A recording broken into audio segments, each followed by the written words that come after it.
Bom dia, igreja. Reunidos no santuário do nosso Senhor, viemos louvar e cultuarmos e adorarmos seu santo nome. Até aqui o Senhor tem nos abençoado e nos protegido. Vamos ficar em pé e vamos interceder por este culto, que o Senhor venha receber nossa adoração, nosso louvor, que tenhamos uma excelente escola bíblica dominical.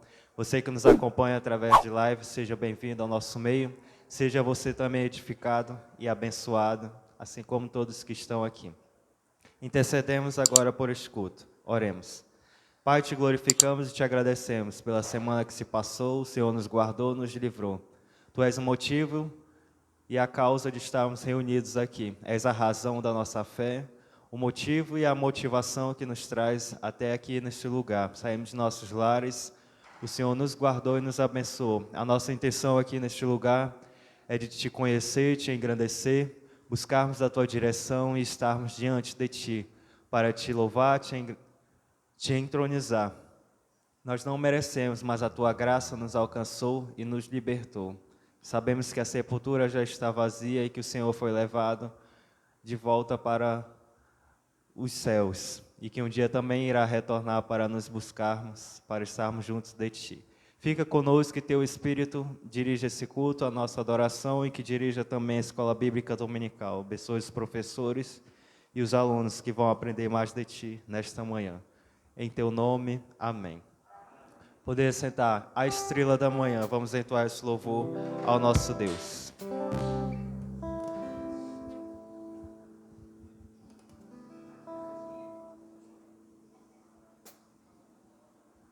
Estrela da manhã.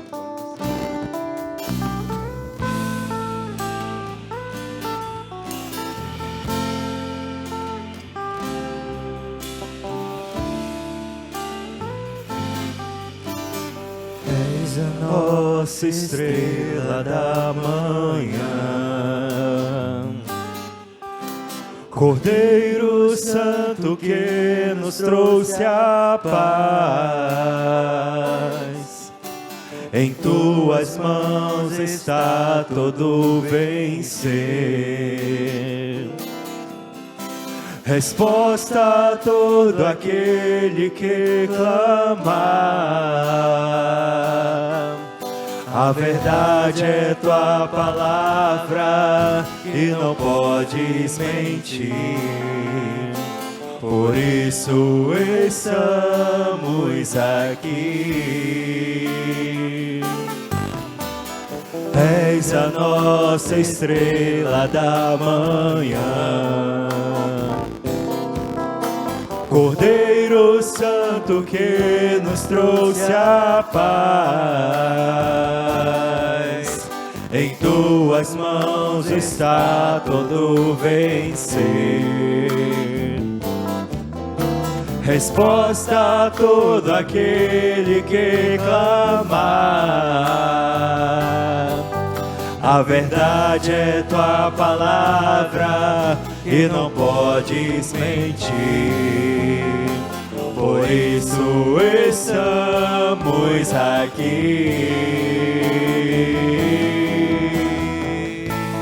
Te louvamos, ó Senhor. Te louvamos, ó Senhor, pelo teu imenso amor. pelo teu imenso amor. Manifesta o teu perdão e poder, e assim vamos te adorar para sempre. Para sempre, ó meu Deus. Te louvamos, ó Senhor. Te louvamos, ó Senhor, pelo teu imenso amor. pelo teu imenso amor. Manifesta o teu perdão e poder, e assim vamos te adorar para sempre.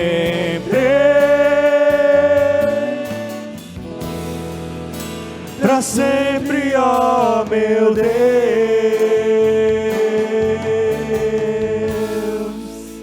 Amém. Glórias ao nosso Deus. Abre o teu cantor cristão, número 381. Amor fraternal.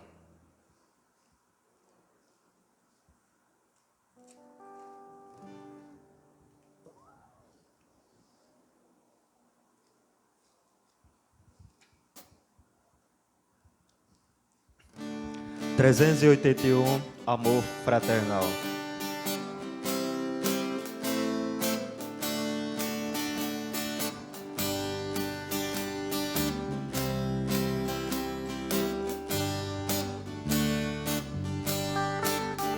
Jesus, pastor amado, contempla-nos aqui, concede que sejamos um corpo só em ti, condena as imanências, elogio de nós vão, nem o desgosto impeça a nossa comunhão, pois sendo resgatados por um só Salvador, devemos ser unidos por um mais forte amor.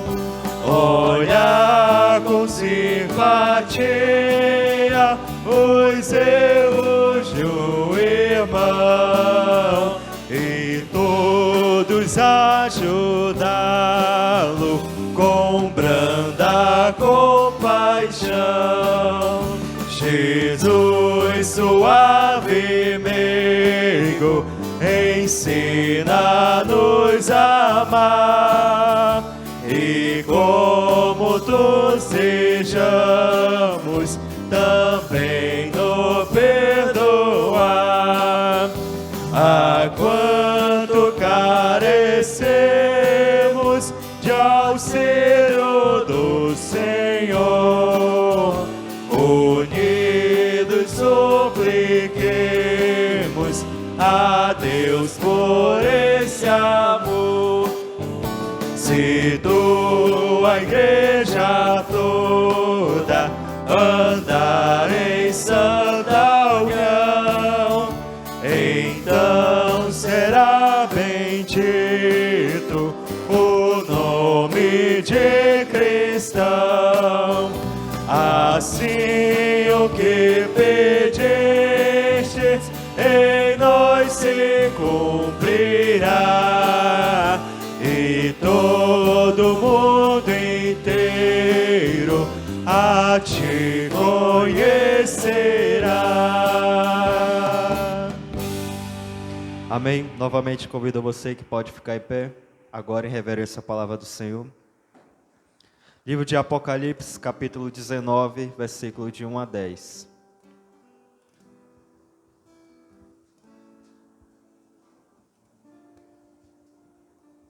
Apocalipse 19, o júbilo no céu. Diz assim a palavra do Senhor.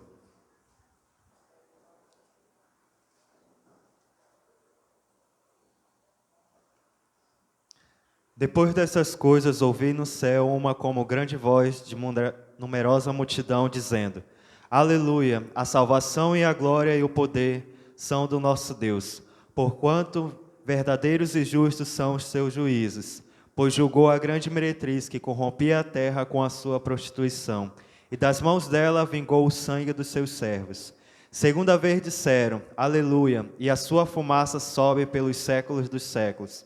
Os 24 anciãos e os 4 seres viventes prostraram-se e adoraram a Deus, que se acha sentado no trono, dizendo: Amém, aleluia. Saiu uma voz do trono exclamando: Dai louvores ao nosso Deus, todos os seus servos, os que temeis, os pequenos e os grandes. Então ouvi uma voz como de numerosa multidão, como de muitas águas e como forte trovões, dizendo: Aleluia, pois reina o Senhor nosso Deus, o Todo-Poderoso. Alegremos e exultemos e dai-lhes a glória, porque são chegadas as bordas do Cordeiro, cuja esposa a si mesmo já se ataviou. Pois lhe foi dada a vestir-se de linho finíssimo, resplandecente e puro, porque o linho finíssimo são os atos de justiça dos seus santos. Então me falou o anjo: escreve, bem-aventurado aqueles que são chamados à ceia das bordas do Cordeiro. E acrescentou: são essas verdadeiras palavras de Deus. Prostei-me ante os seus pés para adorá-lo. Ele, porém, disse: vê, não faças isso. Sou conservo teu e de teus irmãos, que mantêm o testemunho de Jesus. Adora a Deus, pois o testemunho de Jesus é o espírito da profecia. E você diz amém por essa palavra. Oremos ao nosso Deus. Pai, te glorificamos e te agradecemos pela tua palavra que foi lida e ouvida. Reconhecemos que somos falhos diante de ti e que o Senhor merece ser adorado com a mais perfeita adoração. Mas a nossa adoração ainda é falível e ineficaz, mas assim que ela suba diante de ti em espírito e em verdade. Tu és o motivo desta reunião. Te glorificamos e te exaltamos. Em teu nome, amém. Ainda em pés, vamos entregar o dízimo do Senhor nessa manhã com um cântico digno de glória. Ao entoar este louvor, você pode estar entregando o dízimo do Senhor nesta manhã. Digno de glória.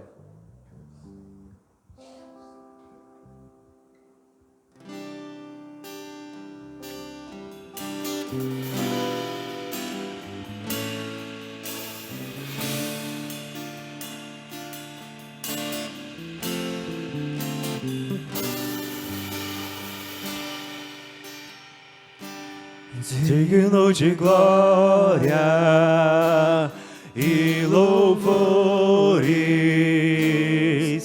levantemos nossas mãos e adoremos ao Senhor. Digno de glória e louvores,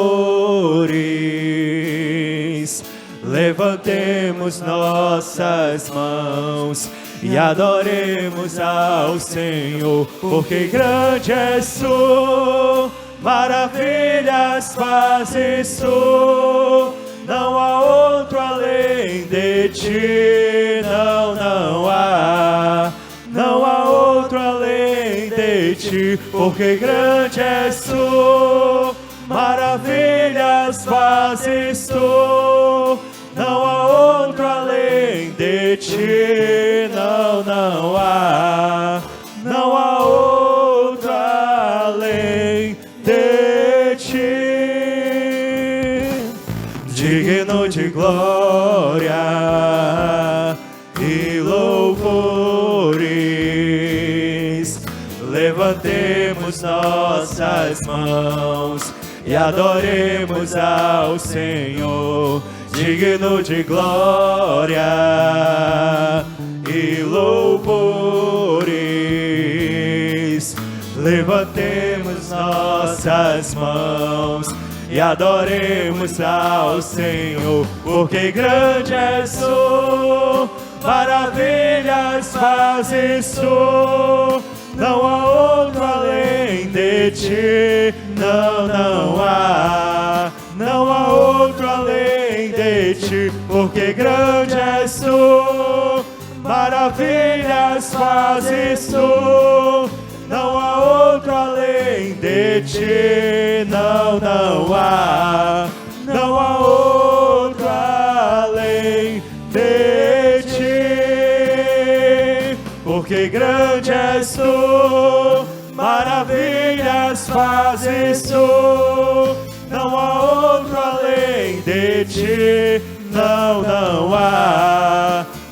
outro além de ti, porque grande és tu, maravilhas fazes tu, não há outro além de ti, não há outro além de ti, não há outro além de ti, não há outro além de ti. Amém. Glórias ao nosso Deus, que Ele recebe o nosso louvor nesta manhã. Nesse momento, vamos ouvir a mensagem do nosso Deus. Mas vamos abrir nossas Bíblias para a primeira epístola de João. Primeira epístola de João, capítulo 2, versículos 1, 20 e 29. Primeira epístola de João, capítulo 2, versículos 1, 20 e 29. E assim convido a todos que podem levantar-se e ficar de pé, que assim eu faço em reverência à leitura da palavra de Deus. Primeira epístola de João, capítulo 2, versículos 1, 20 e 29. Assim diz as Sagradas Escrituras: Filhinhos meus, estas coisas vos escrevo para que não pequeis. Se todavia alguém pecar, temos advogado junto ao Pai, Jesus Cristo, o justo. Para o versículo 20 e 29. Versículo 20. Dele está bem. E vós possuís unção que vem do santo, e todos tendes conhecimento. Versículo 29. Diz assim: se sabeis que ele é justo, reconhecei também que todo aquele que pratica a justiça é nascido dele. E o povo de Deus diz: querido Pai, a Tua palavra ela foi lida. Fala a nós nesta manhã através do Teu servo para a glória e honra do Teu nome.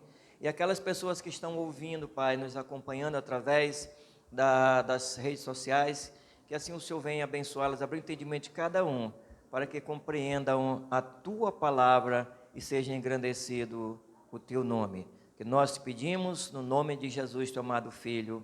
Amém. Podei-vos assentar. A obra redentora de Cristo.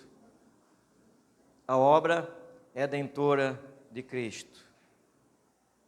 Nós vamos meditar. João está falando aqui algo muito importante sobre a obra redentora de Jesus. Vamos olhar, meditar aqui e ver se João está falando mesmo nisto.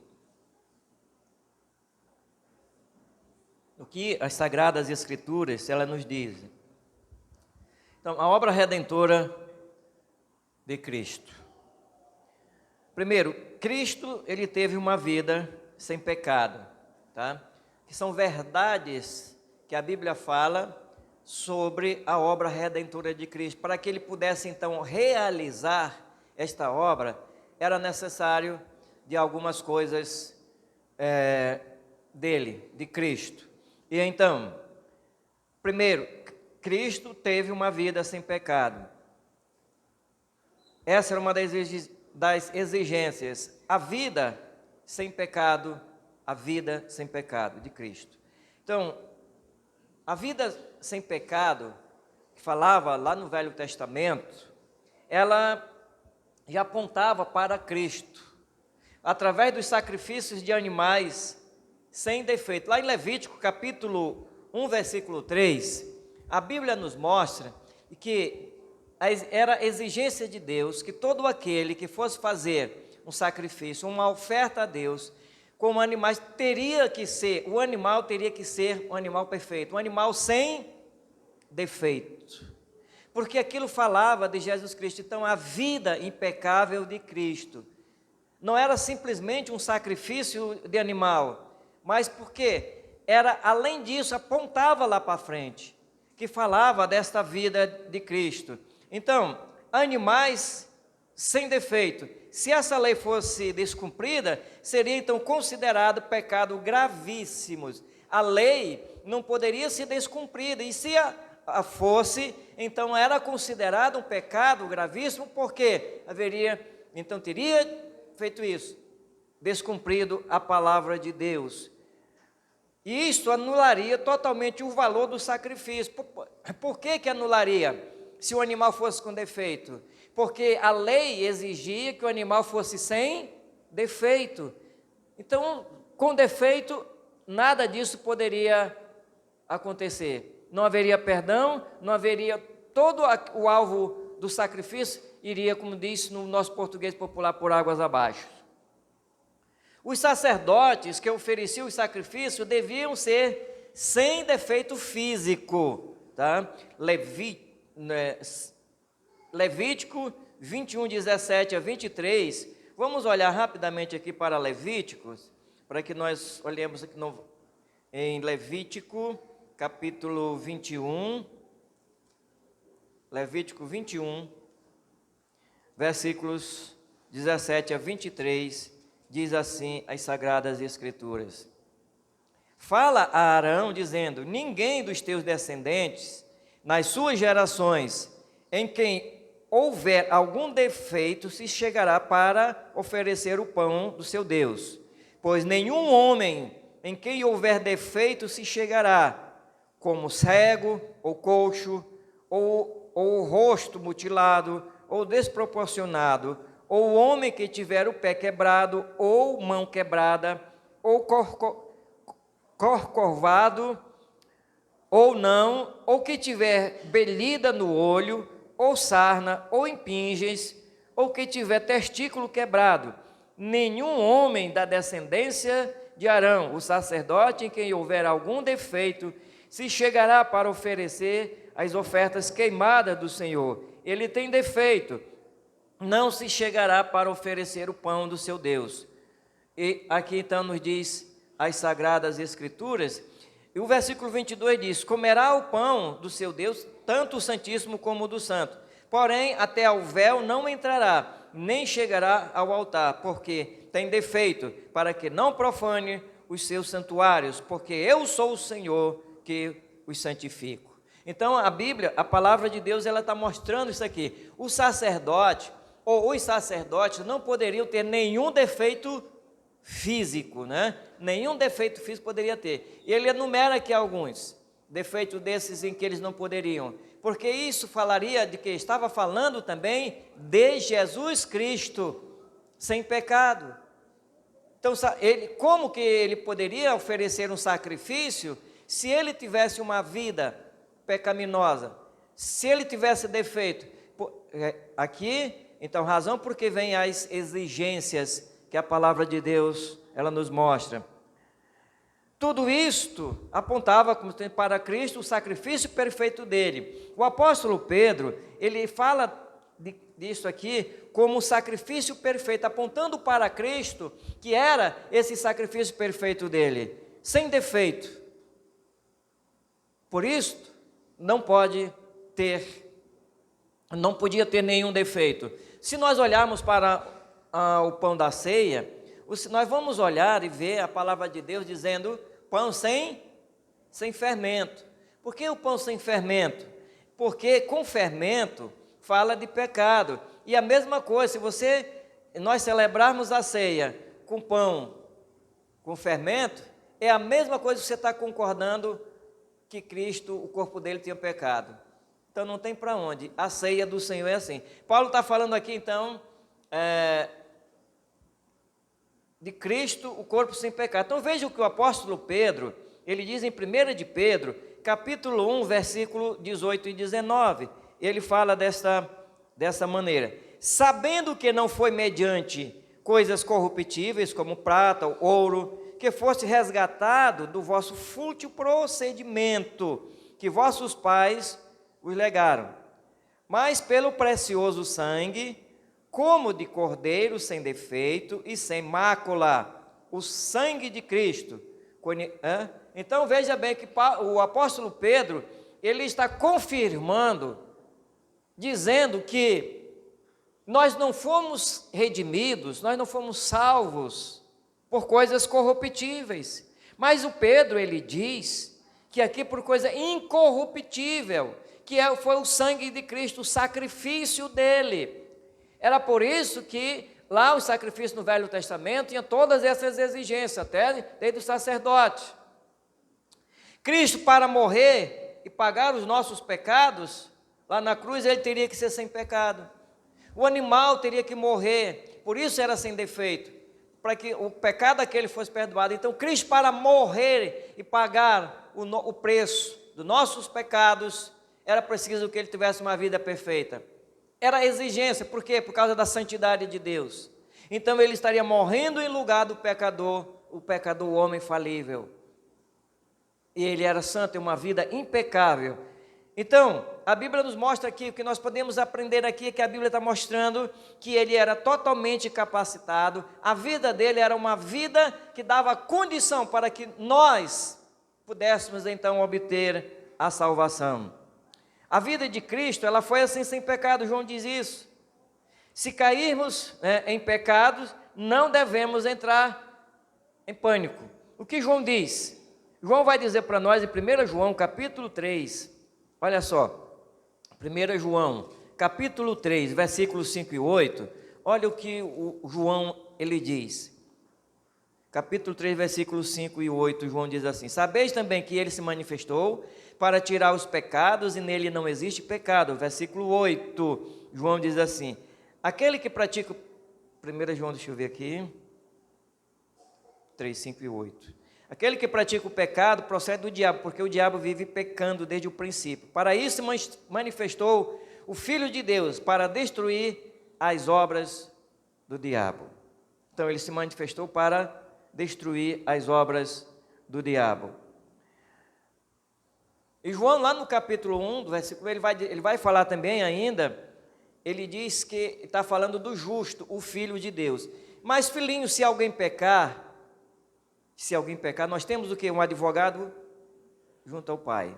Então, quando o crente peca, não deve entrar em pânico. Por quê? Porque ele tem um advogado. Ele entra em tristeza. Ele entra nesse estado de tristeza, de arrependimento, porque ele ofendeu alguém que era inocente. Alguém que era inocente. Alguém que não tinha nenhum mal.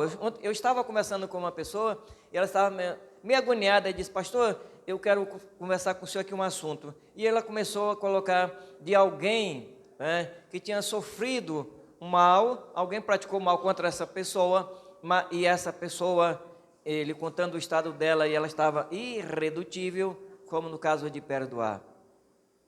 Eu disse: mas não é assim que a Bíblia ensina, não é assim que a Bíblia diz.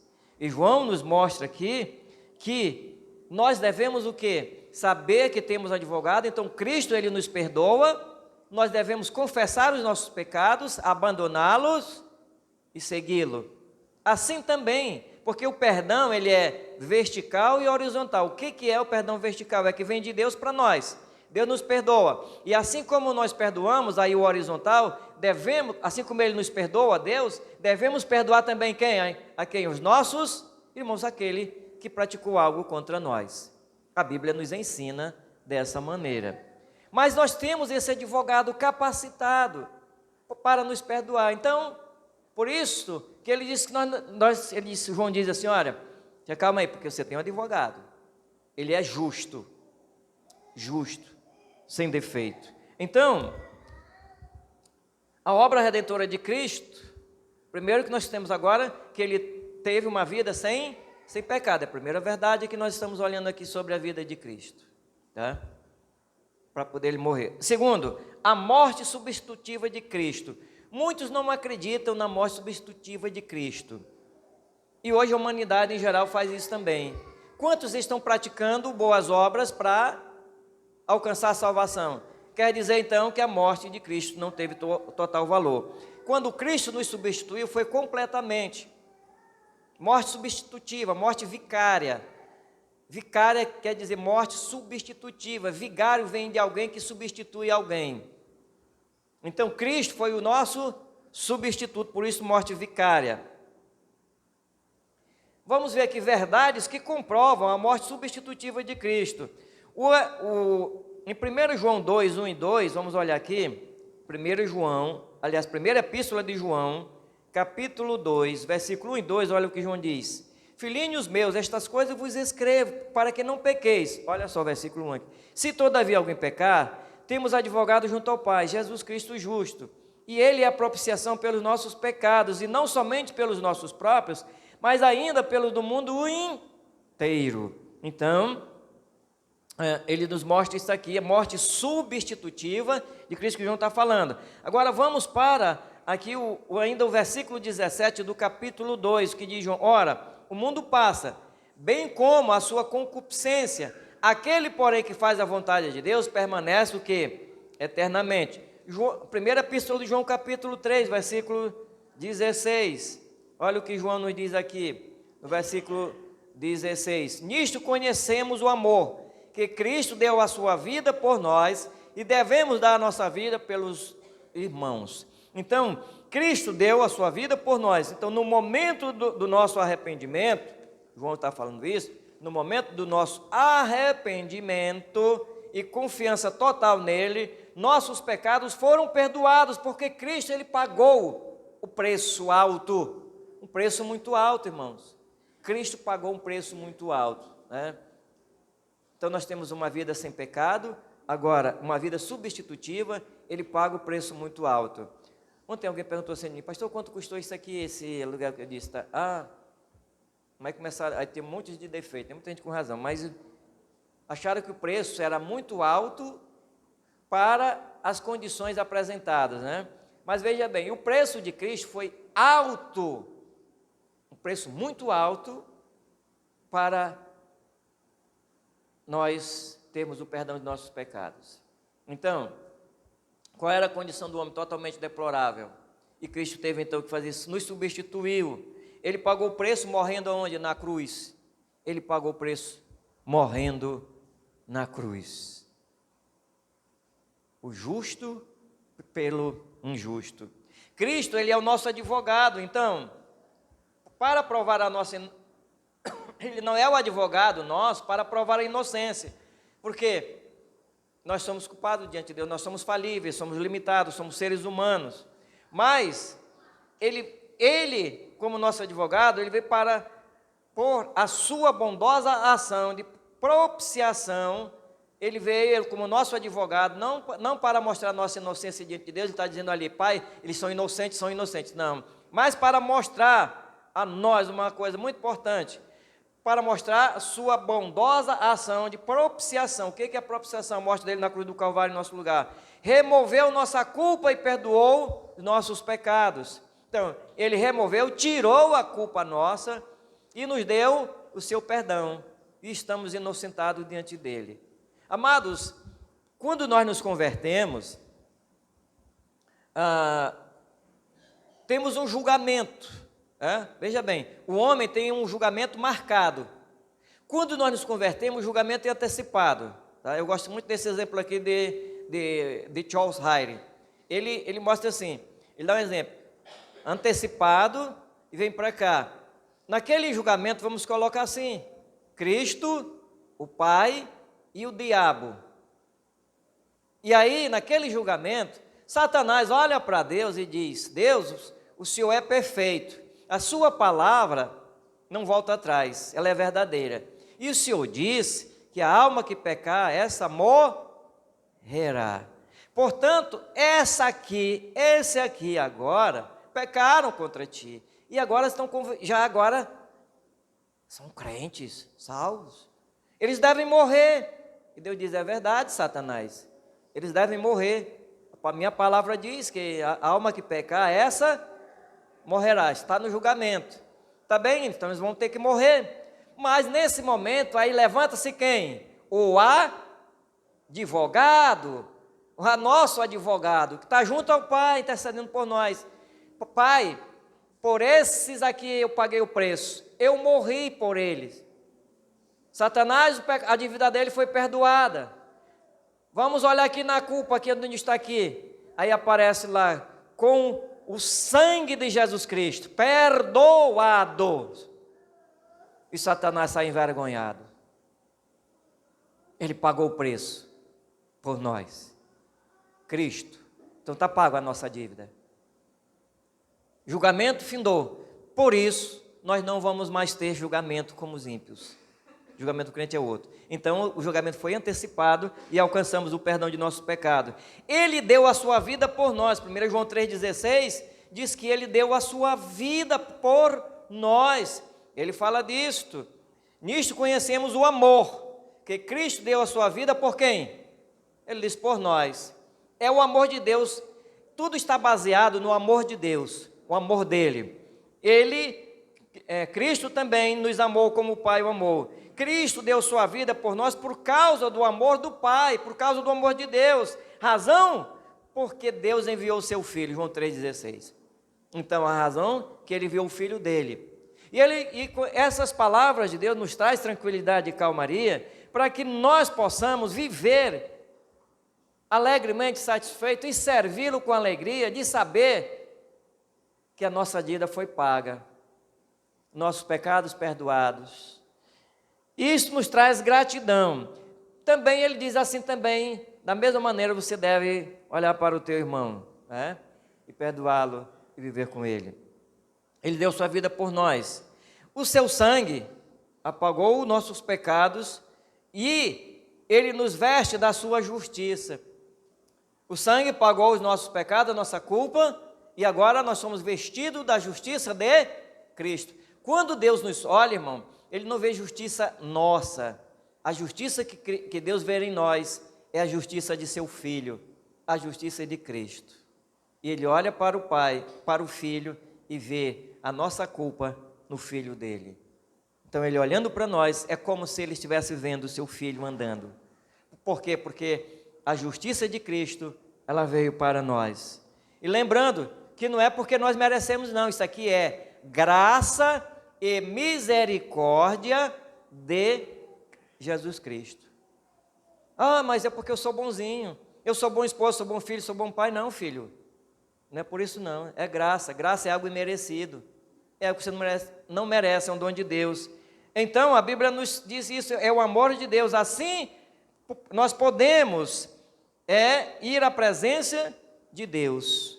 Dessa maneira, pecados perdoados, nós podemos ir o que? À presença de Deus. Hebreus, ele nos diz isso, nos confirma. Diz que nós podemos ir, lá em Hebreus capítulo 7, olhando para Hebreus capítulo 7, vamos ver aqui. Hebreus está antes de Tiago, tá? Depois de Gênesis e antes de Apocalipse. Hebreus capítulo 7, versículo 26 e 27, antes de Tiago. Hebreus 7, 26 e 27. Com efeito, nos convinha um sumo sacerdote como este, santo, inculpável, sem mácula, separado dos pecadores e feito mais alto do que os céus, que não tem necessidade, como sumo sacerdote, de oferecer todos os dias sacrifícios, primeiro por seus próprios pecados, depois pelos do povo, porque fez isto uma vez por todas, quando a si mesmo se ofereceu. Então João está dizendo aqui, nós podemos ir a Deus, porque ele fez o sacrifício dele uma única vez. Ele está mostrando aqui, o Hebreus, mostrando para os irmãos, que aqui está diferente, Cristo cumpriu tudo. No Velho Testamento, o sacerdote, primeiro ele fazia o sacrifício por ele, o sacerdote fazia isso. Eles depois fazia pelo do povo, isso se repetia todos os dias. Mas Cristo fez uma única vez o sacrifício para sempre. Isso quer dizer o quê? Que a salvação do crente é eterna. Então, nós podemos ir à presença de Deus. Então, a terceira verdade em relação sobre a redenção de Cristo é que a ressurreição dele. Cristo só poderia morrer para nos salvar se ele ressuscitasse. Se ele ressuscitasse, João quer mostrar a ressurreição de Cristo. Aí, quando todo mundo é época de Páscoa e todo mundo, eita, aquela coisa, Jesus ressuscitou, muita gente chora, muita gente se emociona, e passou dali, na mesma situação, não tem mais nada, acabou-se, Acabou-se. Então, a ressurreição de Cristo, 1 Coríntios, vamos para 1 Coríntios capítulo 15, versículo 17 e 22, lá 1 Coríntios, que Paulo está falando aqui, 1 Coríntios capítulo 15, versículos 17 e 22, assim diz as Sagradas Escrituras, ok? 1 Coríntios 15, 17 e 22, Paulo diz assim, vamos ver aqui o versículo 17, e se Cristo não ressuscitou, é vã a vossa fé, e ainda permaneceis nos vossos pecados. Versículo 22, porque assim como em Adão todos morreram, assim também todos serão vivificados em Cristo. Por que nós somos vivificados? Porque Cristo ressuscitou. Então nós temos aqui no versículo 17, versículo 22, sobre a ressurreição de Cristo. O versículo de 1 a 3 aqui de João, ele vai nos dizer o seguinte, o que João nos diz primeiro: Cristo não era uma assombração. Aqui, levando para o capítulo 1, ele diz, por que ele não era uma assombração? João nos diz que ele viu e contemplou com as suas mãos. Assombração, ninguém faz isso, ninguém pega, ninguém contempla com as mãos, ninguém pega, nem vê, né? Ele está dizendo, então não era um espírito, não era um fantasma, não era algo desse, era coisa real. Então, se João estava aqui agora vendo ele, e ele pegou e está dizendo assim, olha, isso aqui, principalmente estava falando após a ressurreição de Jesus Cristo. Era após a ressurreição de Cristo. E se ele está vivo agora, também antes ele já existia. Porque ninguém conversa com morto. Ninguém conversa com morto. Né? Você já conversou com morto? Acaba estar lá dentro do caixão. Pode falar. Pode falar que ele não te responde, não. Agora, se mexer um pouquinho, se mexer dentro do caixão, o que acontece? Rapaz, tem muita gente que vai correr. Vai. A minha sogra estava contando um caso lá no interior.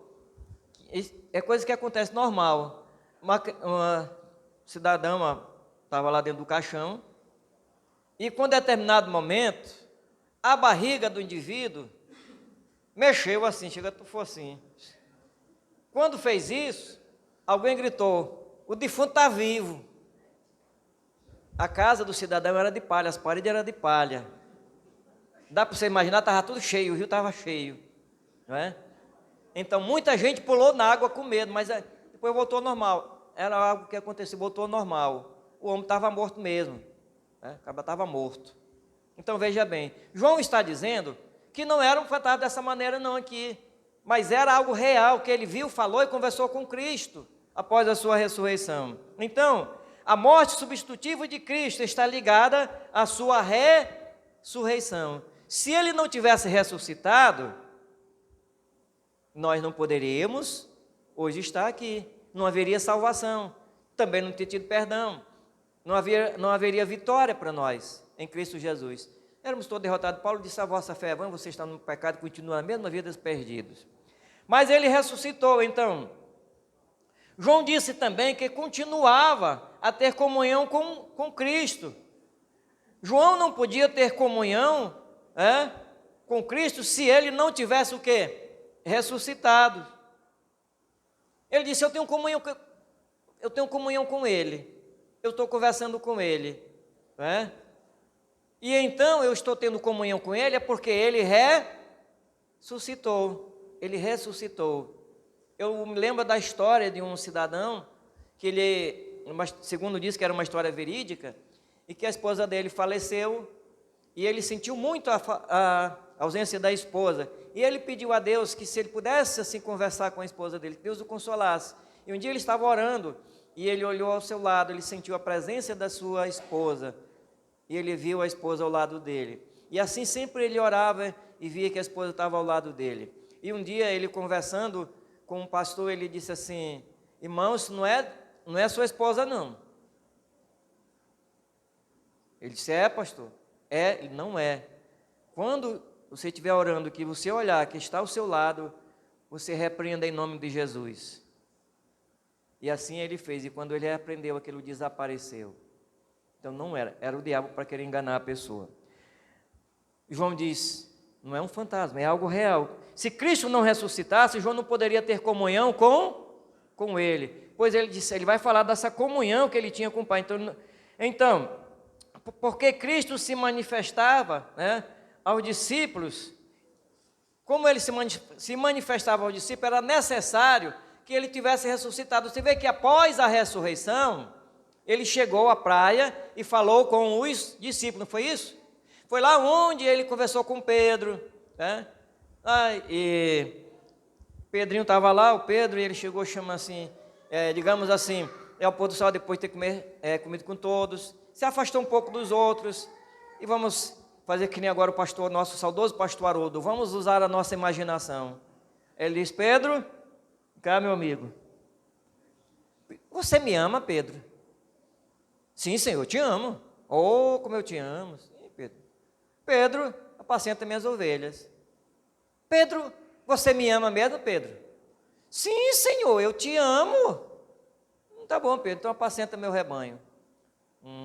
E andando com Pedro ali na praia, né, anoitecendo, os outros tinham jantado, ele disse: Pedro, tu me amas mais do que todos esses aí? Sim, Senhor. Ele disse: apacenta meu rebanho. 3 vezes. E Pedro, alguém disse que Jesus fez isso 3 vezes, foi porque Pedro negou Jesus 3 vezes, é para lembrar a Pedro que ele tinha negado Jesus 3 vezes. Não tem nada a ver com isso, não. Jesus chamou, colocou 3 vezes. Na terceira vez, ele muda o verbo lá. Então ele vai dizer o seguinte agora: veja bem, mas o que eu quero mostrar para os irmãos aqui é que João aqui ele diz que tanto faz ser no Evangelho de João como na Epístola, ele fala da ressurreição, ele está mostrando que Jesus havia o que? Ressuscitado. João conversou com ele. E isso, irmãos, por que essa mensagem para nós? É dizendo que nós devemos continuar firmes na fé em Cristo Jesus, porque Ele ressuscitou e a nossa esperança está garantida. Então, nessa epístola, João expõe toda a sua comunhão com o Senhor ressuscitado. Ele fala de toda a sua comunhão com Cristo ressuscitado. Se Ele não tivesse ressuscitado, você não poderia orar, porque você já pensou, orar por alguém, orar a alguém que ele morreu, que não pode lhe ajudar, que ele nem vai ouvir você, tinha sido derrotado? Então, a terceira verdade em relação sobre a obra redentora de Cristo é que Ele intercede pelos crentes. Ele intercede pelos crentes. 1 João 2, 1 e 2. Vou olhar para 1 João, voltar para lá de novo, João está falando sobre isso. 1 João 2, 1 e 2. Filhinhos meus, estas coisas vos escrevo para que não pequeis. Se todavia alguém pecar, temos advogado junto ao Pai, Jesus Cristo justo. E Ele é a propiciação pelos nossos pecados, não somente pelos nossos próprios, mas ainda pelo do mundo inteiro. Então, Cristo intercede pelos crentes. Aqui é pelos crentes. Veja bem, aqui nós estamos falando pelo crente, né? Somente os crentes, interceder por nós. A intercessão de Cristo, o Hebreu nos faz isso. Cristo está diante de Deus, em nosso lugar, vestido de glória e santidade e com as marcas da vitória sobre o pecado em suas mãos. Ele está agora diante do Pai, diante de Deus, em sua glória e santidade, com as marcas nas mãos da vitória que ele teve sobre o pecado e a morte. Para que aquelas marcas que ele mostrou a Tomé, né? As marcas, Tomé, agora aqui do lado, Tomé, coloca aqui a tua mão aqui. E Tomé passou aqui a mão, Senhor, está a marca mesmo aqui. Tomé viu, acreditou. Então, isso, as marcas de Cristo sobre a vitória, que Ele venceu o pecado e a morte. Isso nos dá essa alegria, firmeza, irmãos, de continuarmos servindo, porque também nós temos vitória sobre o pecado e a morte. Um dia nós estaremos, o quê? Livre de todo o pecado. E por que nós temos vitória sobre o pecado? Porque nós não vivemos mais sobre o domínio do pecado. Por quê? Porque Cristo nos libertou. Somos crentes em Cristo Jesus, pecadores, mas pecadores redimidos. E enquanto estivermos nesse corpo, nós falhamos. Mas nós temos esse advogado, Jesus Cristo. A intercessão de Cristo em nosso favor, ela mostra-nos que Ele é o Cristo vivo. João está mostrando, irmão, que Cristo intercedendo por nós, olha só, ele chama-nos a atenção. Cristo está intercedendo por nós. Ele diz, lembra que Ele morreu na cruz? Mas lembra que Ele ressuscitou? E Ele foi recebido em glória. Então, Ele está intercedendo por nós. Se Ele está intercedendo é porque Ele ressuscitou e está diante do Pai. E alegria para nós. Então, Ele é o que? É a nossa salvação. Cristo é a nossa salvação. Então, irmãos, razão a cada dia para nós servirmos ao Senhor com alegria. Irmãos, está chegando o dia. Está tão pertinho, o calendário de Deus é poucos dias. No nosso a gente acha que está muito longe. Mas é só você dar uma olhada no que está acontecendo hoje no mundo afora. Olha para o nosso país, se você não quiser olhar lá fora, mas olha para o nosso país e vê o que está acontecendo. Nós estamos nos últimos dias dos últimos tempos. Então, Ele é o nosso advogado no sentido de que Ele nos defende. Essa defesa é baseada em seu sacrifício feito em nosso lugar. Ele nos defende por quê? Qual é a base da defesa de Cristo entre nós e o Pai? A base da defesa dele é o sacrifício dele. É o sacrifício dele. Nós falhamos, nós pecamos, sim, mas baseado na justiça dele, que ele intercede pelo Pai no sacrifício dele por nós, e que nós não merecemos, mas foi ele que pagou o quê? O preço. E em Cristo, Deus nos perdoa. E a cada dia nós chegamos perante Ele, e quando você ora, você diz: Pai, perdoa porque eu fiz isso, não é isso? Em nome de Jesus. Quando você diz em nome de Jesus, por que você fala isso? Em nome de Jesus? É porque você tem essa convicção de que Ele está vivo. Nós oramos a Deus porque nós queremos que Jesus está vivo. Então, é certo que Ele morreu por nós, e Ele vive junto ao Pai, e é nessa garantia que nós estamos de que Jesus ressuscitou, garantia da nossa salvação, que Jesus ressuscitou. Temos um hino no nosso cantor cristão que diz: da sepultura saiu, com triunfo e glória ressurgiu, ressurgiu, ressurgiu, da sepultura saiu. Veja a mensagem, como é gloriosa, dizendo: a morte tentou retê-lo na sepultura, mas não pôde segurá-lo na sepultura, porque de lá Deus tirou o Filho dele, ressuscitou. E é isso João, ele diz: irmãos, o Paulo diz: irmãos, se nós cremos que Deus ressuscitou Jesus dentre os mortos, também cremos que esse mesmo Deus que ressuscitou a Jesus, há também de nos ressuscitar. A esperança de todos os salvos que morreram em Cristo é que a ressurreição está garantida. Então Cristo é a nossa grande salvação, ou o nosso Salvador, que o Pai enviou para morrer em nosso lugar, dando-nos o perdão dos nossos pecados. Cristo foi esse que o Pai enviou, e Ele levou sobre si os nossos pecados, e foi pregado na cruz, e sofreu a morte em favor dos pecadores, para que nós tivéssemos vida em Cristo Jesus. Mas a morte não pôde segurá-lo na sepultura. Ele ressurgiu com triunfo, venceu para sempre a morte, para nos dar essa vitória e dizer que aqueles que estão com Ele são vitoriosos sobre a morte, e a morte um dia vai ser tragada. E Ele está nos céus, Ele está dizendo: filhos, eu estou no céu.